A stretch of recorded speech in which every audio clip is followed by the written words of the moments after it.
बिहार विधानसभा चुनाव में एनडीए ने बेहतरीन प्रदर्शन किया। एनडीए ने बहुमत के जादुई आंकड़े को आसानी से पार भी कर लिया। अकेले बीजेपी ने इस बार उम्मीद से बेहतर प्रदर्शन किया।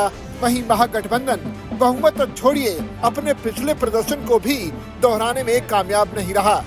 आलम यह है कि कांग्रेस जैसी राष्ट्रीय पार्टी महज 5 सीटों के आसपास दिखाई दी, तो खुद आरजेडी चारों खाने चित नजर आई।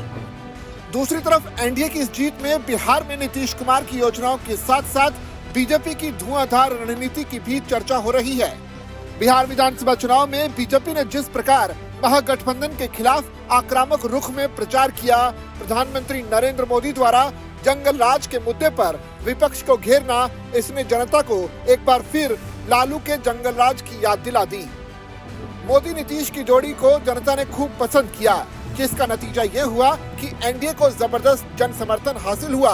वहीं एनडीए की जीत के साथ ही बीजेपी के रणनीतिकार धर्मेंद्र प्रधान और विनोद तावड़े का नाम भी सुर्खियों में है।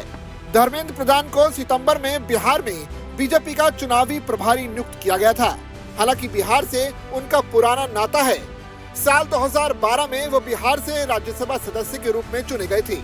उस वक्त से ही वो बिहार में संगठन की पकड़ मजबूत कर रहे थे। इसी दौरान उनके नीतीश कुमार के साथ निजी संबंध बेहतरीन बन गए थे। धर्मेंद्र प्रधान की खास बात यह है कि वो ओबीसी समुदाय से आते हैं, जो नीतीश कुमार का कोर वोट बैंक भी है। धर्मेंद्र प्रधान ने बिहार में जनता के रुख को समझा और कई सीटों पर फेरबदल भी किए।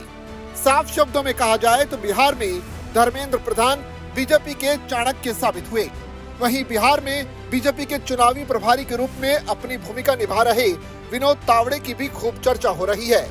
सियासी पंडितों का मानना है कि बिहार में एनडीए को बम्पर बढ़त दिलाने में विनोद तावड़े का दिमाग रहा है।